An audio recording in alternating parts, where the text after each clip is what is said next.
দেশ, সমৃদ্ধশালী এক দেশ। রাজ্যের রাজা ধর্মধ্বজ, তার 3 রানী ছায়া, মায়া, রেখা। মহামন্ত্রী, রাজ্যের খবর কি? ভালো মহারাজ, খুব ভালো। মহারাজ, আমরা অনেকদিন ভ্রমণে যাইনি। চলুন না মহারাজ, ভ্রমণে যাই। কোথায় ভ্রমণে যাবে বড় রানী? পাহাড়ে নাকি সমুদ্রে? না মহারাজ, পাহাড় সমুদ্র কোথাও নয়, জঙ্গলে, জঙ্গলে যাব। জঙ্গল? কিন্তু সেখানে তো বাঘ ভাল্লুকের ভয়। হোক ভয়, হোক, তবু যাব। মহারাজ, আমাদের রাজ্যের উত্তরে এক জঙ্গল আছে। সে জঙ্গল তত গভীর নয়, আর সেখানে বাঘ ভাল্লুকেরও ভয় নেই। আপনারা সেখানে স্বচ্ছন্দে যেতে পারেন। কি তোমরাও যাবে তো? হ্যাঁ, নিশ্চয়ই যাব, নিশ্চয়ই যাব। বেশ মহামন্ত্রী, তবে যাত্রার আয়োজন করুন। যথা আজ্ঞা মহারাজ।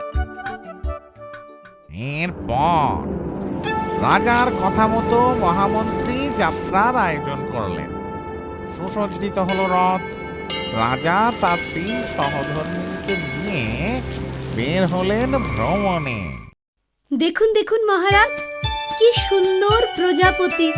কত সুন্দর রং! বাবা, কি সুন্দর কত রকমের ফুল! হ্যাঁ, তোমরা খালি ফুল, প্রজাপতি এসবই দেখছো? বলে পাখির ডাক শুনছো নাকি সেদিকে কানে ছিপিয়েছে বসে আছো তোমরা? হয় কেন শুনবো না? কোকিল তুমি শুনতে শুনতে কানে যেন তালা লেগে গেল। তালা লেগে গেল? তুই হাসালি মেজো, এমন সুন্দর পাখির ডাক শুনে তো আমার মন ভরে গেল। আর তুই বলছিস কিনা কানে তালা লেগে গেল? সারথি, রথ থামাও। রথ থামালে কেন? মহারাজ, ওই সুন্দর ফুলটি আমায় এনে দেন না। এখনই দিচ্ছি।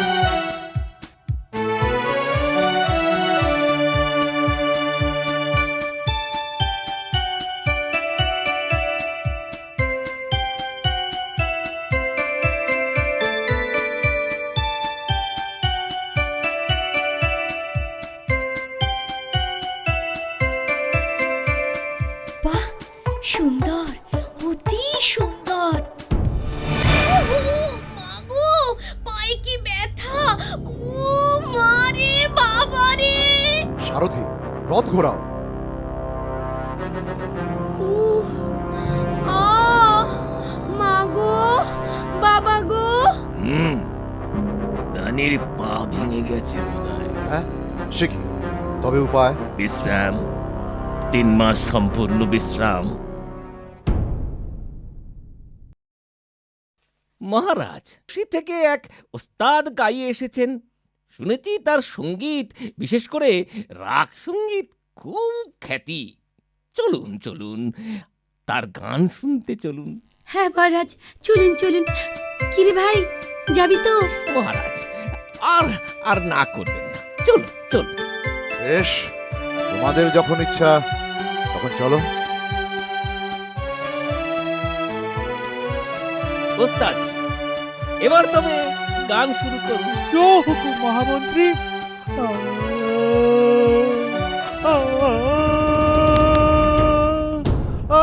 কি? একি একি মেজুরানির কি হলো? মেজুরানির কি হলো?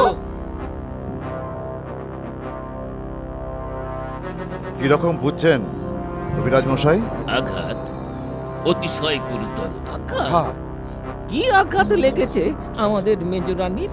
প্রবল শব্দে উনার কানে আঘাত লেগেছে, আর তাই উনি জ্ঞান হারিয়েছেন। এ কি প্রচন্ড শব্দ! কিন্তু তখন তো সঙ্গীত চর্চা হচ্ছিল। হবে না, আমাদের রানী যে সবচেয়ে কোমল সুমধুর সঙ্গীতেই অজ্ঞান। আমাদের রানী সবচেয়ে কোমল। কথায় বলে ফুলের ঘায়ে মুচ্চ যায়। কোমল নয় খালি আমাদের ছোট রানী। কিরে দাসী, তাই না? জানি না, আমার এখন বাবা অনেক কাজ, তোদের সাথে কথা বললে চলবে না, আমি যাই।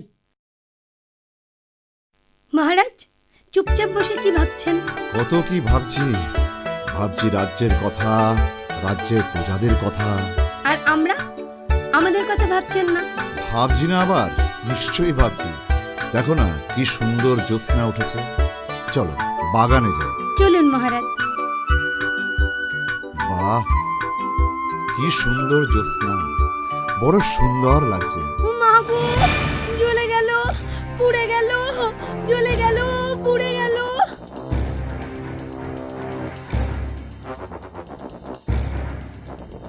কি বুঝছেন কবিরাজ মশাই? উত্তপ্ত বস্তুর সংস্পর্শে রানীর গা পুড়ে গেছে। উত্তপ্ত বস্তু, চন্দ্রলোক উত্তপ্ত। হায় ঈশ্বর, এ যে আমি নতুন কথা শুনলাম। আমার রানী সবচেয়ে কোমল। না, আমার রানী সবচেয়ে কোমল। না না, আমার রানী সবচেয়ে কোমল। তো রাজা, কে সব থেকে বেশি কোমল? চাঁদের কিরণে যার গা পুড়ে গিয়েছিল সেই রানী, অর্থাৎ রেখাই হলো সবচেয়ে কোমল। তাই শর্ত মতো আমি চললাম।